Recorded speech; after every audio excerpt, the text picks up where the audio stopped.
अस्सलाम वालेकुम जी। Donald Trump ने पाकिस्तान के न्यूज़ रूम्स को हिला कर रख दिया। एक तरफ तो न्यूज़ रूम्स को कहा जा रहा है कि डोनाल्ड ट्रंप की ट्वीटों को इग्नोर करें, दूसरी तरफ ट्रंपू पाजी ट्वीट पे ट्वीट भड़का रहे हैं, वो मैसेज पे मैसेज आ रहा है, अखबारों को गालियां निकाल रहा है, कह रहा है मैं जंग जीत रहा हूँ, पता नहीं क्या क्या बातें करी जा रहा है। न्यूज़ रूम बेचारे फिक्स में हैं, लेकिन इसके बीच में ईरान कह रहा है हमने मुज़ाकरात नहीं करने। इसकी क्या हकीकत है, इसके बारे में आपको खबर दूंगा। फिर बात करेंगे जनाबे वाला, जो मर्जी हो जाए, तहरीक इंसाफ की लीडरशिप को जो मर्जी बोले, इस हुकूमत ने जो मर्जी किया, लेकिन अवाम ने फैसला सुना दिया है। अवाम इमरान खान को नहीं छोड़ रही। They have announced this decision. उन्होंने फैसला बड़ा क्लियर कट सुना दिया है। साथ साथ पाकिस्तान के हुक्मरान और पाकिस्तान की अवाम में कितना गैप है, कितना डिस्कनेक्ट है, इसके ऊपर बात करूंगा जनाब, आपको पसंद आएगा। साथ मैं ज़रा बात करूंगा मले की दो फुफियों की, उसके बारे में बात करूंगा। और कायद अचानक ही नमूदार हो गए। कायद नमूदार होकर क्या करना चाहते हैं? व्हाट इज कायद डूइंग? कायद इज बैक गाइस। कायद के ऊपर बात करूंगा। मैं हूं अदील राजा, आप देख रहे हैं मेरा यूट्यूब चैनल। फीडबैक जनाब, कमेंट सेक्शन भरा होना चाहिए। हर बंदे को चाहिए वो कमेंट करे, एक की जगह दो करे। साथ साथ शेयर कीजिएगा इसको। अगर आप फेसबुक पे पोस्ट करें, आपको पसंद आए, ट्विटर पे पोस्ट करें, जहां आपका दिल करे इसको पोस्ट कर दें। गंदी वेबसाइटों पे जाके फैला दें मेरे हुस्न को, आई डोंट माइंड। जनाबे वाला, पाकिस्तान के मीडिया पर आज के बाद आपको कोई अमेरिकी सहाफ़ी फिलहाल नज़र नहीं आएगा। इससे पहले ईरानी सहाफ़ी भी नज़र नहीं आएगा। ट्रंप के ट्वीट भी शायद कम कम कर दिए जाएंगे, क्योंकि ट्रंप ओल फोल बक रहा है। आज रॉयटर्स ने खबर चलाई कि फील्ड मार्शल साहब ने रिक्वेस्ट की है ट्रंप को, और ट्रंप आबनाए हरमूज खोलना चाहता है, लेकिन ट्रंप ने कहा जी नहीं, ऐसी कोई रिक्वेस्ट नहीं की। तो उसके बाद से अब ट्रंप की खबरें भी हम कम कम चलाएंगे चैनल्स पे, मुझे मालूम पड़ा है। लेकिन दूसरी तरफ ईरान जो है वो खड़ा है अपनी जगह पे। ईरान मान नहीं रहा। मेरे पास जो मौजूद इत्तलात हैं उसके मुताबिक ईरान का डेलीगेशन पाकिस्तान आएगा। ईरान का डेलीगेशन विल कम अराउंड 4 और आफ्टर 4 टुमारो।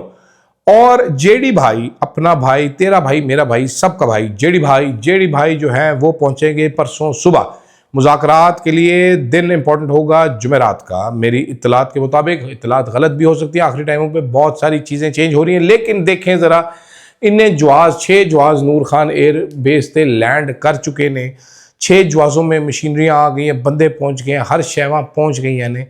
तो अब ईरान अगर नहीं आएगा तो बड़ी बिस्ती हो जाएगी, और बिस्ती हमारी भी हो जाएगी, क्योंकि इंडिपेंडेंट उर्दू के मुताबिक ट्रंपू बाजी ने हमारे फील्ड मार्शल की ड्यूटी लगा रखी है ईरान को लेकर आने की। तो ईरान को लेकर आना है। अब जो डील है, ट्रंप साहब की फरमाइशें सुकड़ सुकड़ के न्यूक्लियर तक आ चुकी हैं। वो सुकड़ पुकड़ के वो कह रहे न्यूक्लियर नहीं हो सकता, न्यूक्लियर नहीं हो सकता, बस न्यूक्लियर नहीं हो सकता। हम सासे भी करने के लिए तैयार है, सब कुछ तैयार है, लेकिन न्यूक्लियर नहीं हो सकता। ओबामा एडमिनिस्ट्रेशन के फॉर्मर एडवाइजर ने बड़ी ज़बरदस्त बात की। उन्होंने कहा जनाब, हम सदियों से सुनते आ रहे थे कि Iran will block strait of Hormuz if it comes to that, लेकिन हमने सिर्फ ये सुना था। ट्रंपू पाजी ने अपनी ज़बरदस्त अकल इस्तेमाल करते हुए ईरान के हाथ में एक ऐसा कार्ड पकड़ा दिया है। ईरान ने इस बार वाकई में स्ट्रेट ऑफ हरमूज बंद कर दी। वो बंद क्या हुई है, सऊदी अरेबिया, कुवैत, यूएई, इनकी सांसें बंद होना शुरू हो गई हैं। कतर की ये मरने वाले हो गए हैं सारे ममालिक। तो उन्होंने कहा जी एक ऐसा कार्ड आ गया है। अब आगे जाके मेरा अंदाज़ा ये है कि थले लग के ही रहना पड़ेगा इनको, क्योंकि अमेरिका इनको डिफेंड तो नहीं कर सका। जो बात है, ट्रंप साहब गुस्से में भी बड़े हैं अपने मीडिया के ऊपर। हमारी इस्टेब्लिशमेंट भी हमारे मीडिया के ऊपर हर टाइम गुस्से नाक हुई रहती है। ट्रंप साहब भी गुस्से नाक है। वो कह रहे हैं ये नालायक न्यूयॉर्क पोस्ट है, ये फेलिंग वो न्यूयॉर्क टाइम्स है, फेलिंग वॉल स्ट्रीट जर्नल है, ये बकवास वॉशिंगटन पोस्ट है, ये खबरें लगा रहे हैं। आप पढ़ेंगे तो आपको लगेगा मैं जंग हार रहा हूँ, जबकि मैं जीत रहा हूँ जंग। चल ट्रंप पाजी, तू जंग जीत। दूसरी तरफ एक जंग हमारे मुल्क में भी चल रही है, जो हमारी इस्टेब्लिशमेंट और हमारी हुकूमत हार रही है। वो जंग है लोगों के दिल जीतने की। मर्दान के जलसे में, तहरीक इंसाफ को छोड़ते हैं एक मिनट के लिए, मर्दान के जलसे में हुकूमत के लिए, अगर मैं हुकूमत में होता तो मुझे बड़ी परेशानी होती। जिस तादाद में लोग आए हैं, जेल में बैठा हुआ एक आदमी जिसको 4 साल से 1000 दिन से किसी ने नहीं देखा, उस शख्स को, उस शख्स का चेहरा नहीं देखा, उस शख्स की आवाज़ नहीं सुनी, उस शख्स की तस्वीर नहीं सुनी, उस शख्स की डायरेक्ट कोई कम्युनिकेशन नहीं आपके साथ, उसके नाम पे जिस तरीके से लोग आए हैं, ठीक है, ये भी हैरानकुन है मेरे लिए। इसका आप तहरीक इंसाफ की लीडरशिप को एक मिनट के लिए छोड़ दीजिए। इससे साबित ये होता है कि सारे लोग अभी भी इमरान खान साहब के लिए खड़े हैं। ये हुकूमत तमाम तर फिस्तायद के बावजूद, तमाम तर ड्रामों के बावजूद, ये कोई भी किसी भी किस्म का सस्ता महंगा, बड़ा छोटा डेंट डालने में इमरान खान की मकबूलियत को नाकाम रहे हैं। 0/0 इल द नाम कोको, नहायत ही बकवास परफॉर्मेंस। इसका मतलब ये है कि पाकिस्तान के लोगों को आज मौका मिलेगा तो वो सब बल्ले के निशान पर ठप्पा लगाएंगे, बशर्ते कि काजी जैसा कोई मनूस घटिया काले मुंह वाला आदमी आकर सामने बल्ला चोरी करने के लिए खड़ा ना हो जाए। तो मैं अगर हुकूमत में होता तो मेरे लिए बड़ा ये वरिंग होता कि हमने हर चीज़ करके देख ली, घुंघरू बांध बांध के नाच नाच के हम पागल हो गए। अवाम तो इमरान खान की दीवानी बनी हुई है, अवाम तो हमें टगों खोटा समझती है, हमें लिफ्ट ही नहीं कराती, हमारी कुत्ते जितनी इज्जत नहीं करती है। That is a very worrying sign for, that should be a very worrying sign for any government. इसको बाकी एंगल देखें। दूसरी तरफ तहरीक इंसाफ की लीडरशिप की हज़ार कमजोरियां हैं, लेकिन तहरीक इंसाफ की 2 फुफियाँ भी इस टाइम मार्केट में आ चुकी हैं। मेरी इतलात के मुताबिक अल्लामा राजा नासिर अब्बास साहब और महमूद खान अचकज़ई साहब बहुत गुस्सेनाक हुए हैं। उनकी नाक से अंगारे आग फूके निकल रही हैं, आग के गोले निकल रहे हैं। वो इतने गुस्सेनाक हुए हैं, तहरीक इंसाफ वाले ने उनकी बेइज्जती की है। महमूद खान अचकज़ई साहब ने भी बड़ी सुस्त सुनाई है। मुझे ये भी पता चला है कि अल्लामा राजा नासिर अब्बास साहब तो इतने सैड हो गए थे जब पीटीआई के सोशल मीडिया ने उनकी बेइज्जती फरमाई थी कि वो इस्तीफ़ा देना चाहते थे, लेकिन फिर उन्होंने कहा नहीं, ये सीटें इमरान खान की अमानत है, इमरान खान से बात करेंगे। बात कैसे करेंगे सर, आप दोनों अपोजिशन लीडर हैं, बेबस कलियां हैं आप लोग वो फूल हैं जो पहले ही मसले जा चुके हैं। जो पहला मौका 8 फरवरी के एहतजाज का आया था, महमूद खान अचकज़ई साहब ने वो डाउन प्ले किया। आप लोगों को एग्रेसिव होना चाहिए था, आप लोगों को वेट कैरी करते हैं, आप लोगों को सड़कों पे कुट्टा नहीं जा सकता, लेकिन आप लोगों ने ऐसे फुसफुसे काम किए कि आप बेसिकली एक सौगी किस्म का समोसा बन चुके हैं। कड़क समोसा नहीं जिसको तोड़ तोड़ टक की आवाज़ आती है, आप वो नरम वाला समोसा बन चुके हैं जिसको माइक्रोवेव ओवन में गर्म किया जाए तो वो एक भांबड़ भूसा सा बन जाता है। एवं ही उठाओ उसको तो आलू बीच में से निकल निकल के गिर रहे होते हैं। तो इस टाइम ये 2 बाबे जो हैं, जिनकी मुश्तरका उम्र 190 साल है, ये दोनों जो हैं सैड हैं, ये दोनों गुस्से में हैं, ये मोहल्ले की फुफी वाला किरदार अदा कर रहे हैं, नाराज़ है। यार आप वोट लेने के टाइम तो नाराज़ नहीं हुए अचकज़ई साहब। पीटीआई तो देखिए हर जमात का एक डीएनए होता है, ठीक है।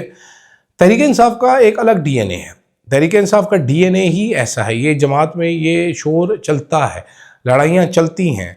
आपको वाक़या याद होगा जब शाह महमूद कुरैशी और जहांगीर तरीन की लड़ाई हो गई थी, गिलास पानी का चल गया था। आपको फवाद चौधरी और नईमुल हक की लड़ाई याद होगी, बड़ी पब्लिक लड़ाई थी। इस तरह बहुत सारी और लड़ाइयाँ हो चुकी हैं भाई।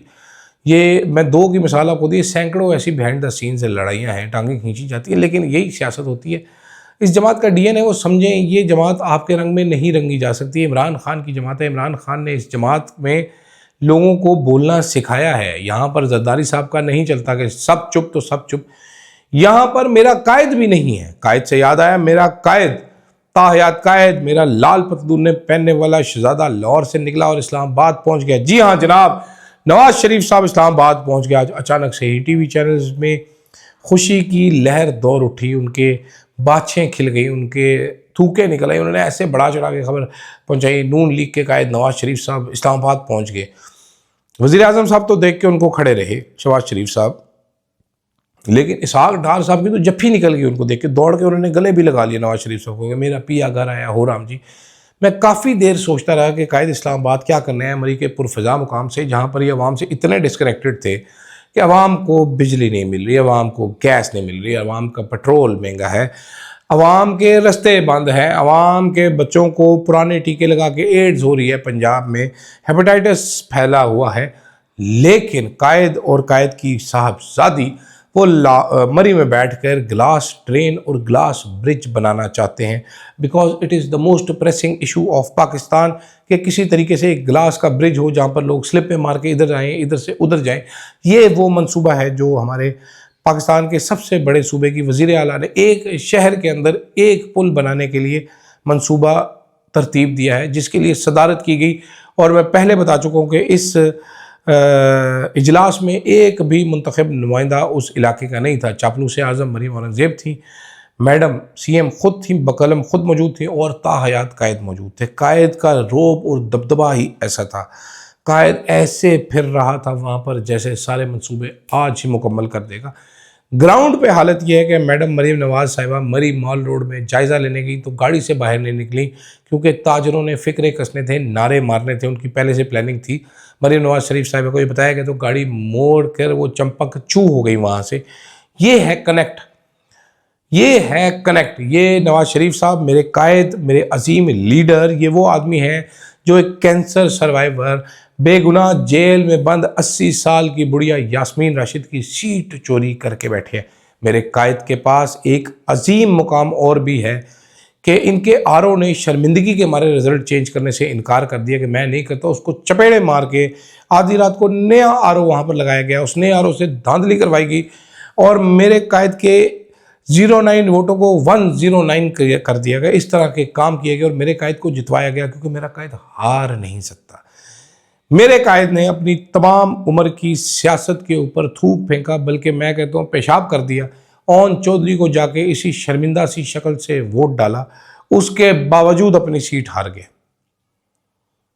अंदाजा करें आप कुदरत की सितम ज़रीफ़ी। और आज ये कल का मर्दान का जलसा देख के मैं ये ज़रूर कह सकता हूँ कि आज इमरान खान बाहर आकर खड़ा हो जाए, आपसे आवाम संभाली नहीं जाएगी। तो इसलिए अचकज़ई साहब और अल्लामा राजा नासिर अब्बास साहब सैड ना हो, कायद की तरह काम करें।